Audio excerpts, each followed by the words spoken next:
Ma'am साहब पानी। हाँ थैंक यू। माही बहन तू यहाँ? भैया आप यहाँ पर क्या कर रहे हो? बहन मैं तो यहाँ पर नौकरी करता हूँ। क्या आप यहाँ पर काम करते हो? हाँ पर तू यहाँ क्या कर रही है?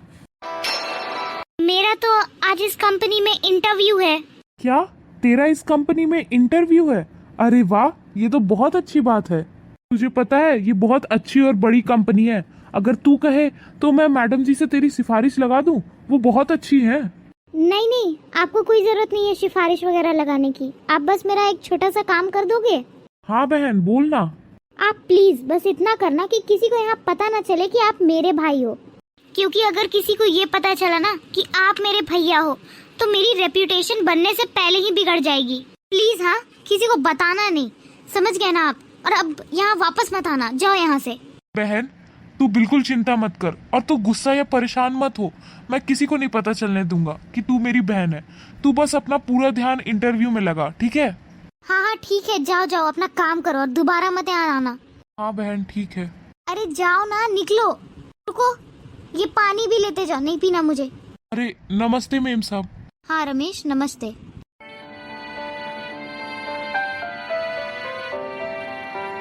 Good morning ma'am. Good morning, please have your seat. Thank you ma'am. Ma'am ये रहा मेरा सीवी।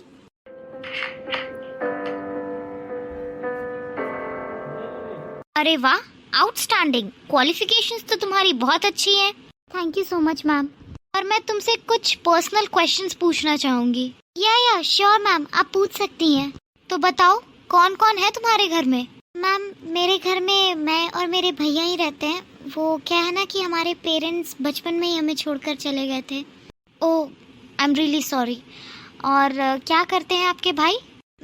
मेरा भाई वो क्या है ना, मेरा भाई बहुत बड़े एमएनसी कंपनी में एज मैनेजर काम करता है। एज मैनेजर वर्क करता है तुम्हारा भाई। तो फिर तुम यहाँ क्या कर रही हो? तुम चाहती तो तुम अपने भाई के कंपनी में ही ज्वाइन कर सकती थी। हाँ मैम आप सही कह रही हैं, मैं वहाँ काम कर सकती थी, पर ना वो मेरे भैया का कहना था कि अगर मैं उन्हीं के कंपनी में काम करूँगी तो लोग सोचेंगे कि मैं अपने भैया की वजह से यहाँ पर हूँ। इसलिए उन्होंने मुझसे कहा कि तुम अपने दम पर कुछ करो। तो उन्होंने ही मुझे इस कंपनी के बारे में बताया, तो मैं यहाँ आज इंटरव्यू देने आई हूँ। And ma'am I really promise, मैं अपना बेस्ट दूंगी। अरे वाह, तुम्हारे भाई की सोच तो बहुत अच्छी है। फिर तो तुम्हें अपने भैया पे बहुत प्राउड होगा। बिल्कुल मैम, मुझे अपने भैया पर बहुत प्राउड फील होता है। जैसे कि तुमने बताया कि तुम्हारे माँ बाप नहीं है, तो तुम्हारी पढ़ाई लिखाई और बाकी चीज़ों को कैसे मैनेज किया तुमने? मैम वो सब तो भैया नहीं किया, उन्होंने बचपन से मेहनत की और आज वो पोजीशन पे है। वो देखिए ना, आज मैं उन्हीं की वजह से तो यहाँ हूँ। जो कुछ भी है ना, सब उन्हीं की वजह से है। तो ठीक है, तुम्हारा इंटरव्यू खत्म होता है। And I am really sorry, मैं तुम्हें ये जॉब पे नहीं रख सकती और तुम जा सकती हो। क्या? पर मैम अभी तो आपने ही कहा कि मेरी क्वालिफिकेशंस बहुत अच्छी है, तो फिर आपके पास ऐसी तो कोई वजह नहीं है जिसकी वजह से आप मुझे जॉब पे नहीं रख सकते। मैंने तो तुम्हें ये कभी नहीं कहा कि तुम्हारी क्वालिफिकेशंस में कोई कमी है। कमी तुम्हारी क्वालिफिकेशंस में नहीं है, कमी तुम्हारी सोच में है। सोच में है? मैं कुछ समझी नहीं, आप कहना क्या चाहती हैं? मैं तुम्हें समझा देती हूँ। अभी जिस भाई के बारे में तुमने बात किया ना, देखा मैंने कितना 5 स्टार ट्रीटमेंट तुम उसे देती हो। तुम उससे किस तरीके से बात कर रही थी, वो सब कुछ मैंने अपनी आंखों से देखा है। जिस लहजे में तुमने अपने बड़े भाई से बात की है ना, वो मैंने सब कुछ सुना और अपनी आंखों से देखा भी। अरे तुम्हें थोड़ा सा भी शर्म नहीं आता? उस भाई ने तुम्हारे लिए, तुम्हारे सपनों के लिए, तुम्हारे करियर के लिए अपनी पढ़ाई छोड़ दी ताकि तुम कुछ बड़ा बन सको। तुम्हारे लिए वो क्या कुछ नहीं कर रहा, हमारी कंपनी में वो जॉब करता है तुम्हारे लिए, ताकि तुम लंबी उड़ान भर सको, तुम्हारे सपने पूरे हो सके। अरे उसने अपनी पढ़ाई छोड़ करके ये पियोन का जॉब स्वीकार किया। क्यों? ताकि तुम्हारे सारे सपने पूरे हो सके, सिर्फ तुम्हारे लिए। और तुम किस तरीके से उससे बात कर रही थी? तुम्हें शर्म आती है उसके साथ खड़ा होने के लिए? और तुम्हें इस बात की एम्बैरेसमेंट थी कि अगर किसी को पता चल जाएगा कि वो तुम्हारा भाई है तो सारा रेप्यूटेशन खराब हो जाएगा। अरे मुझे तो ये समझ में नहीं आता कि तुम्हारी जनरेशन को हो क्या गया है। अरे तुम्हारे परिवार वाले तुम लोगों के लिए क्या कुछ नहीं करते, और तुम जैसे लोग उनके बारे में एक पल भी नहीं सोचते। अरे तुम्हें तो शर्म आनी चाहिए अपनी सोच पर।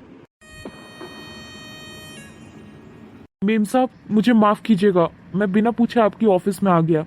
मैम, मैंने अपनी बहन को बहुत नाजों से पाला है। जो कुछ भी उसे बचपन से चाहिए था ना, सब कुछ ला कर दिया। इसे सबसे अच्छे और बड़े कॉलेज में मैंने पढ़ाया ताकि मेरी बहन ना पढ़ लिख करके बहुत अच्छी इंसान बने, बहुत पैसे कमाए, खूब नाम करे। मेम साहब, आपने जो कुछ भी हमारे बीच सुना ना, और इसने जो कुछ भी मुझसे कहा, वो सब नादानी में कहा। पर मेम साहब, मेरी बहन बहुत अच्छी लड़की है, दिल की बहुत साफ है और बहुत पढ़ी लिखी भी है। मेम साहब, मेरी आपसे गुजारिश है, आप प्लीज इसे अपनी कंपनी में जगह दे दीजिए ना।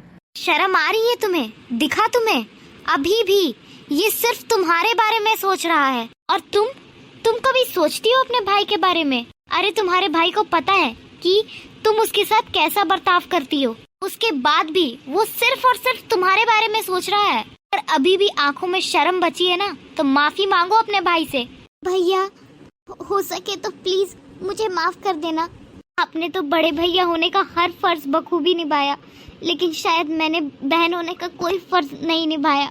प्लीज मुझे माफ कर दीजिए। आगे से मैं कभी भी आपसे इस तरीके से बात नहीं करूंगी। प्लीज भैया, आई एम रियली सॉरी।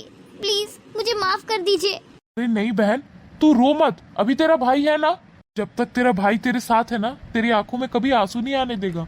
ये आंसू पोंछ ले बहन, तू बिल्कुल चिंता मत कर। और हाँ, कल से तुम ऑफिस आ सकती हो। Thank you so much ma'am, thank you very much. आपका बहुत बहुत शुक्रिया मेम साहब, बहुत उपकार है आपका। और हाँ, ये बात हमेशा अपने दिमाग में बिठा लेना कि ये जॉब तुम्हें तुम्हारी क्वालिफिकेशंस की वजह से नहीं मिल रही है, पर इसलिए मिल रही है क्योंकि रमेश तुम्हारा भाई है। समझ आया तुम्हें? जी मैम। ठीक है, अब तुम जा सकती हो। शुक्रिया मेम साहब। रमेश, जाओ तुम भी अपना काम करो। जी मेम साहब। Guys, for more such videos, do like and subscribe the channel and share these videos and shorts with your friends and family.